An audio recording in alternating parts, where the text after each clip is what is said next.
ఇదివరకటి రోజుల్లో మేము కాలేజీలు చదివే రోజుల్లో అయితే ర్యాగింగులు చూడలేదు.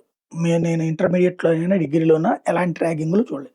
అప్పుడు అనేవాళ్ళు ఇంజినీరింగ్‌లో ర్యాగింగ్ ఉంటదంటరా అని. మరి మనకు తెలవదు. ఎంబీబీఎస్‌లో ర్యాగింగ్ ఉంటదంటారా మనకు తెలీదు. వినేవాళ్ళం తప్పించి. తర్వాత రోజుల్లో డిగ్రీ కాలేజీలు వీటిట్లో కూడా ర్యాగింగ్‌లు పోయినాయి. ఇప్పుడు స్కూల్ దాకా జరిగిన ర్యాగింగ్ ఒక దారుణమైనటువంటి అరాచకం. ఆసిఫాబాద్ జిల్లా కాగజ్ నగర్ గురుకుల స్కూల్ అట. ఓ 10థ్ క్లాస్ ఆడపిల్లని తోటి ఆడపిల్లలే అరాచకంగా ప్రవర్తించారు. అమ్మాయి కళ్ళకి గంతలు కట్టి హింసించడంతో పాటు గొంతులో పెన్ క్యాప్ ఏసి నీళ్లు తాగిచ్చారట.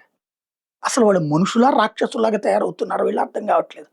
కడుపులోకెళ్ళిన క్యాప్‌ని వైద్యులు సర్జరీ చేసి తొలగించాల్సొచ్చింది. ఇప్పుడు బాధితురాలు తండ్రి ఫిర్యాదు మేరకు ఆళ్ళందరిని అరెస్ట్ చేస్తారు. వాళ్ళకి జీవితకాలం ఇబ్బందుంటది. మైనర్ అయితే గనక పర్లేదు. మేజర్ అయ్యే టైంకి తర్వాత వదిలేస్తారు. లేదంటే గనక దారుణమైనటువంటి పరిస్థితులుంటాయి.